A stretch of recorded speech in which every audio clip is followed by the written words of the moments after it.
ሰላም የተወደዳችሁ የኤርሳት ቴሌቪዥን ተከታታዮች፣ ለዛሬ ሐምሌ 21 ቀን 2026 የተሰናዱ የረፋድ ዜናዎችን ወደ እናንተ ማድረስ እንጀምራለን። እንድትከታተሉን በአክብሮት እንጠይቃለን። አበይት ነጥቦቹን በቅድሚያ የህወሓት ሊቀመንበሩ የታመኑ የውጭ አጋሮችን አሉን አሉ። አንድ የቻይና ኩባንያ በኢትዮጵያ የተቀናጀ የቡና ኢንዱስትሪ ፓርክ ለመመስረት ስምምነት ተፈራረመ። በኢራን የሚደገፉት የየመን ሁቲዎች በሳውዲ አረቢያ ላይ የባህር ላይ እገዳ መጣላቸውን አስታወቁ። የሁቲ ታጣቂ ኃይል በሳውዲ አረቢያ ላይ የባህር እገዳ መጣሉን አስታወቀ። አሜሪካ በእስራኤል ተጨማሪ አውሮፕላኖችን እያሰማራች መሆኗን ተገለጸ። ሞሮኮ፣ ሴኔጋል እና ግብጽ ከአንደኛ እስከ 3ኛ ያለውን ደረጃ መያዛቸው ተገለጸ። የእንግሊዝ እግር ኳስ የዝውውር መስኮት በታላቅ ድንጋጤ መከፈቱን ተነገረ። ወደ ዝርዝር ዜናዎች እናልፋለን። ከኛ ጋር ቆዩ። የህወሓት ሊቀመንበሩ የታመኑ የውጭ አጋሮች አሉን አሉ። በትግራይ ክልል በኃይል የስልጣን መዋቅሩን ተቆጣጥሮ የሚንቀሳቀሰው የህወሓት ቡድን የሚመሩት ዶክተር ደብረጽዮን ገብረ ሚካኤል ከመቀለ ከተማ ነዋሪዎች ጋር ባደረጉት ስብሰባ ፌዴራል መንግስቱ በትግራይ ላይ ጥሎታል ያሉትን ዘርፈ ብዙ ከበባና ክልከላዎች ለመስበር የሚያስችሉ በስትራቴጂክ ደረጃ የሚሰሩ የታመኑ የውጭ አጋሮች አሉን ሲሉ በይፋ ተናግረዋል። ዶክተር ደብረጽዮን እነዚህን የውጭ አጋሮች ያሏቸውን አካላት በስም ከመጥቀስ የተቆጠቡ ቢሆንም ትግራይ አሁን ባለው ሁኔታ መቀጠል ስለማትችል ራስን የመከላከል አቅምን ማጠናከር ላይ ትኩረት ለማድረግ መገደዳቸውን ገልጸዋል። አክለውም የክልሉን ታጣቂ ኃይል በማጠናከር የዓለም አቀፉን ህብረተሰብ ትኩረት ማግኘት መቻላቸውን በዚሁ መድረክ ላይ አስታውቀዋል። ይህንን መግለጫ ስንፈትሸው በትግራይ ክልል ውስጥ የነበረውን የውስጥ ስልጣን ፉክክር አሁን ወደ ከፋና አደገኛ ወደ ሆነ አዲስ ቀጠናዊ ምዕራፍ መሸጋገሩን ያሳያል። ዶክተር ደብረጽዮን የፌዴራል መንግስቱን እርምጃ ለመመከት የውጭ አጋሮች አሉን ማለታቸው በቀጠናው ላይ አዲስ የውጭ ኃይላት ጣልቃ ገብነትን የመጋበዝና የሀገሪቱን ሉዓላዊነት አደጋ ላይ የሚጥል ስልታዊ ዝግጅት መኖሩን ያመለክታል። በተለይም በአሁኑ ወቅት በአፍሪካ ቀንድ በሱዳን ጦርነትና በቀይ ባህር ዙሪያ የሀያላን ሀገራት ፍላጎትና ስልታዊ ጥምረቶችን በከፍተኛ ሁኔታ እየተቀያየሩ ባሉበት አውድ ውስጥ እነዚህን አጋሮች በስም አለመጥቀስ ሆን ተብሎ የዲፕሎማሲያዊና ወታደራዊ ምስጢራዊነትን ለመጠበቅ እንዲሁም በፌዴራል መንግስቱ ላይ የስነ ልቦና ጫና ለመፍጠር የታለመ ስልት ነው ተብሎ ይገመታል። በሌላ በኩል ታጣቂ ኃይልን በማጠናከር የዓለም አቀፉን ማህበረሰብ ትኩረት ማግኘት መቻላቸውን መግለጻቸው አሁንም በክልሉ ውስጥ ያለውን የትጥቅ አማራጭና ወታደራዊ መዋቅርን እንደ ዋነኛ የፖለቲካ መደራደሪያ መሳሪያ የመጠቀም ጽኑ ፍላጎት እንዳለ ያሳያል። ይህ አካሄድ ከዚህ ቀደም በፕሪቶሪያው የሰላም ስምምነት የተገኘውን አንጻራዊ መረጋጋት ሙሉ በሙሉ አደጋ ላይ የሚጥል ከመሆኑም በላይ በጦርነትና በከፍተኛ የኢኮኖሚ ቀውስ የዛለውን የትግራይ ህዝብ በድጋሚ ለሌላ አላስፈላጊ ወታደራዊ ግጭትና የንጹሃን ደም መፍሰስ የሚያዘጋጅ አደገኛ ቅስቀሳ መሆኑን የፖለቲካ ተንታኞች በጥብቅ ያስገነዝባሉ።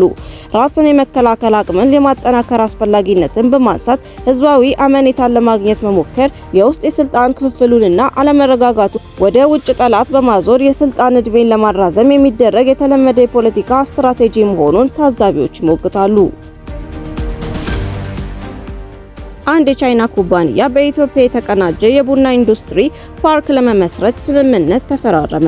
የቻይናው ሁይቹዋን ዩንግዩ ሰፕላይ ቼን ማኔጅመንት በኢትዮጵያ የተቀናጀ የቡና ኢንዱስትሪ ፓርክ ለመመስረት ከኢትዮጵያ ኢንቨስትመንት ኮሚሽን ጋር የመግባቢያ ስምምነት መፈራረሙን ኮሚሽኑ አስታወቀ።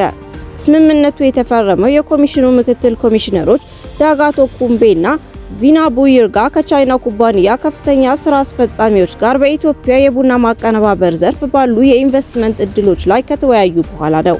እንደ ኮሚሽኑ ገለጻ አቶ ዳጋቶ የቡና መገኛ የሆነችው ኢትዮጵያ በ2018 የኢትዮጵያ በጀት ዓመት ከ3 ቢሊዮን ዶላር በላይ ዋጋ ያለው ቡና ወደ ውጭ መላኳን ገልጸው ነገር ግን የሀገሪቱ የወጪ ንግድ አብዛኛው አሁንም እሴት ሳይጨመርበት በጥሬው የሚላክ መሆኑን ጠቁመዋል። ኩባንያው ለቡና ብቻ በተዘጋጀ የኢንዱስትሪ ፓርክ ላይ ለመሰማራት ያቀደው ኢንቨስትመንት ኢትዮጵያ እሴት የተጨመረባቸው የቡና ምርቶችን ወደ ውጭ የመላክ ስትራቴጂዋን ለመደገፍ ትልቅ እርምጃ መሆኑን ገልጸዋል። ኮሚሽኑ እንዳለው አቶ ዚናቡ ፕሮጀክቱን ወደ ስራ ለማስገባት እንዲረዳ ኮሚሽኑ አስፈላጊውን ድጋፍና የኢንቨስትመንት ማመቻቸት እንደሚያደርግ ለኩባንያው ልዑካን አረጋግጠውላቸዋል።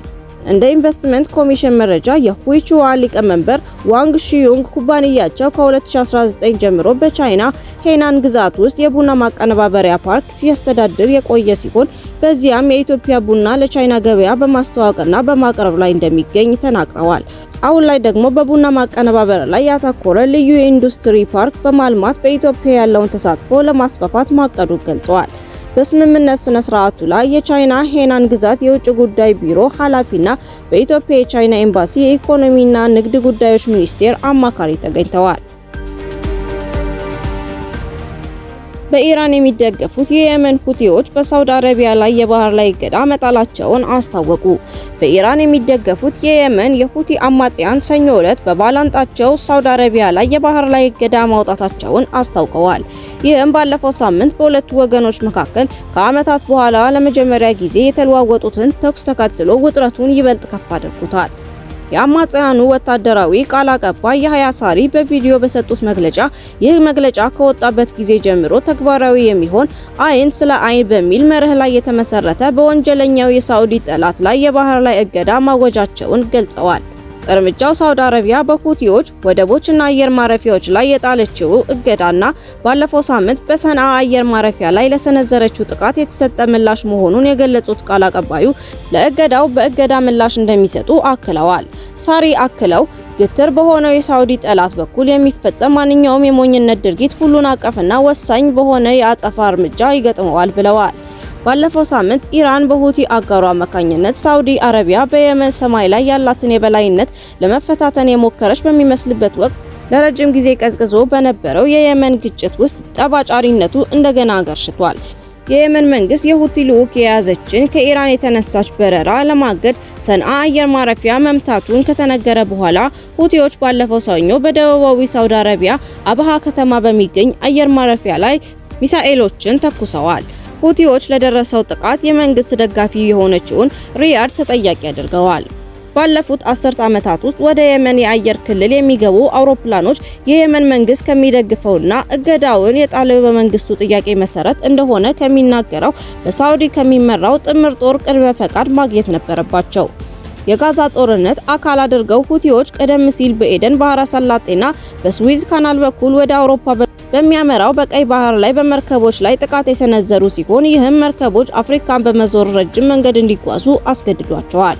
ቀይ ባህር የሳውዲው የያምቡ ወደብ መገኛ ሲሆን ይህም ሪያድ ከዩናይትድ ስቴትስ ጋር በነበራት ጦርነት ወቅት ኢራን የሆርሙዝ ወሽመጥና የባህረ ሰላጤውን መስመር ሙሉ በሙሉ መዝጓቷን ተከትሎ በሚሊዮን የሚቆጠሩ በርሜል ነዳጆች በዚያ በኩል ወደ ውጭ ለመላክ አስችሏታል። የሁቲ ታጣቂ ኃይል በሳውዲ አረቢያ ላይ የባህር እገዳ መጣሉን አስታወቀ። በየመን የሚንቀሳቀሰው የሁቲ ታጣቂ ኃይል በሳውዲ አረቢያ ላይ ሙሉ የባህር እገዳ መጣሉን የአልጀዚራ ቴሌቪዥን ሐምሌ 20 ቀን ዘግቧል። ይህ ውሳኔ የተወሰደው በመካከለኛው ምስራቅ ያለው የፖለቲካና የወታደራዊ ውጥረት በእጅጉ በተባባሰበት ወቅት ነው። በሌላ በኩል የአሜሪካ ጦር ለ9 ተከታታይ ሌሊቶች በኢራን በተለያዩ አካባቢዎች ጠንካራ የአየር ጥቃቶች ማካሄዱ ተነግሯል። ይህ ወታደራዊ እርምጃ በሰሜናዊ ኢራቅ በተፈጸመ ጥቃት አንድ አሜሪካዊ ወታደር ከተገደለ በኋላ የተወሰደ መሆኑ ተገልጿል። የኢራን የውጭ ጉዳይ ሚኒስቴር ቃል አቀባይ እስማኤል ባቃኢ በሰጡት መግለጫ ግጭቱ እየቀጠለ ቢሆንም ኢራን ከአሜሪካ ጋር ለመደራደር የተጀመረውን ጥረት እንደምትቀጥል ገልጸዋል። በአሁን ጊዜ ግጭቱ በእስራኤል በፍልስጤምና በሊባኖስ እንዲሁም በአሜሪካና በኢራን ኃይሎች መካከል በሰፊው እየተካሄደ ይገኛል።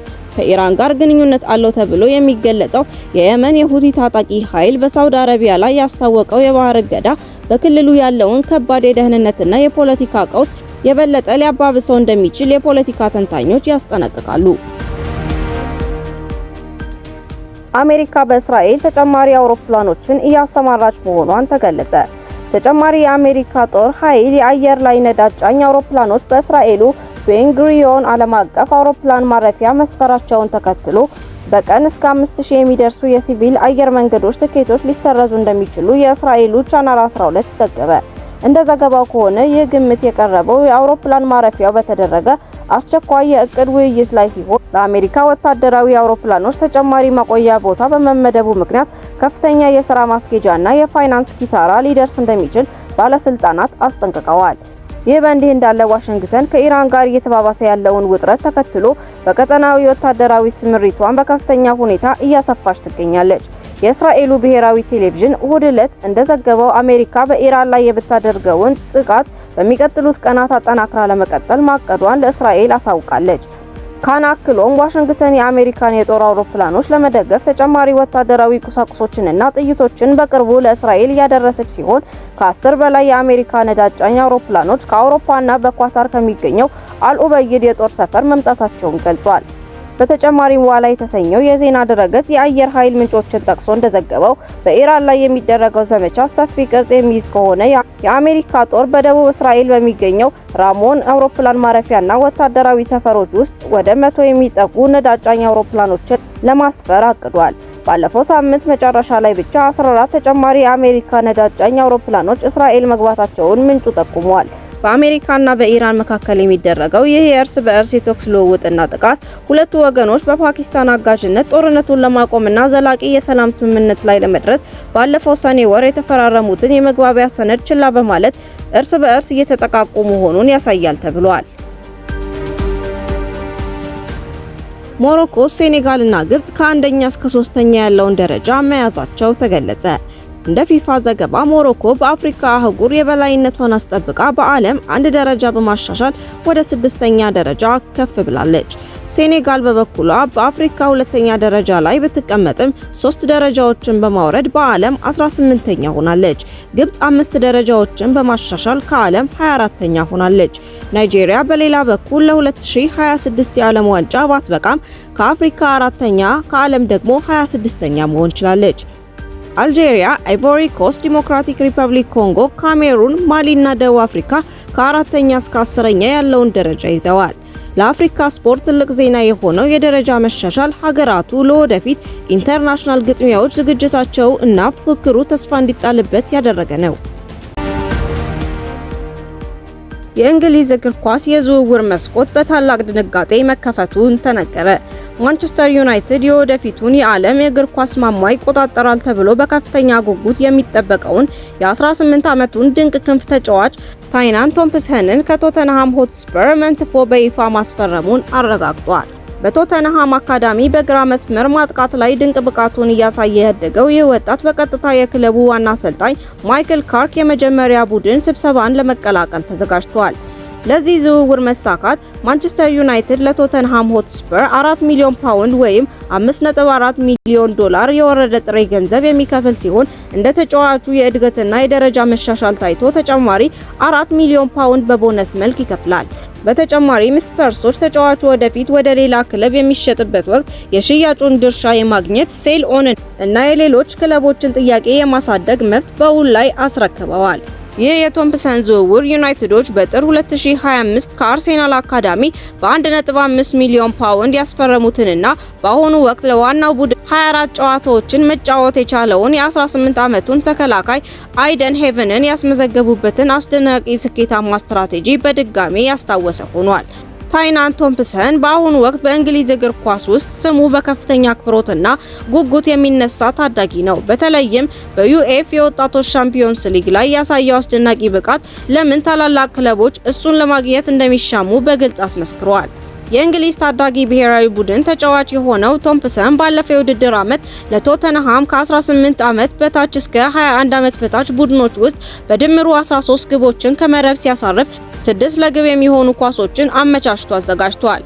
ከነዚህም ውስጥ 7 ግቦችን ያስቆጠረው በ7 የዩኤፍ የወጣቶች ሊግ ጨዋታዎች ላይ መሆኑን የአስፈሪነቱ ማረጋገጫ ነው። ይህ ድንቅ ብቃቱ በቶተንሃም ዋና ቡድን ዘንድ እውቅና አትርፎለት በሻምፒዮንስ ሊግ መድረኩ ከፓሪስ ሳን ዠርሜን እና ከቦሩሲያ ዶርትሙንድ ጋር በተደረጉ ታላላቅ ጨዋታዎች እንዲሁም በካራቦአ ካፕ ከዶንካስተር ሮቨርስ ጋር በነበረው ፍልሚያ ላይ በዋና ቡድን ተቀያሪ ወንበር ላይ እንዲቀመጥ አስችሎታል። የማንቸስተር ዩናይትድ የአሰልጣኝነትና የቦርድ አመራሮች በአሁኑ ወቅት ትኩረታቸውን ሙሉ በሙሉ በእንግሊዝ ውስጥ ባሉ ታዳጊ ወጣቶች ገበያ ላይ ያደረጉ ሲሆን ከቶምፕሰን በተጨማሪ ሌሎች ታዳጊዎችን ለማስፈረም ከማንቸስተር ሲቲ እና ከሊቨርፑል ጋር ከፍተኛ ንግግር እያደረጉ ይገኛሉ። ከነዚህም መካከል የ16 ዓመቱ የማንቸስተር ሲቲ አማካኝ ካሪም ካሲም የዩናይትድ ቀጣዩ ዋነኛ የዝውውር ኢላማ መሆኑ ታውቋል። ውድ የኢሳት ቴሌቪዥን ተከታታዮች ለዛሬ ረፋድ የተዘጋጁ ዜናዎቻችንን በዚሁ አበቃን። በቀጣይ እስከምንገናኝ መልካሙን ሁሉ ተመኘን። ሰላም።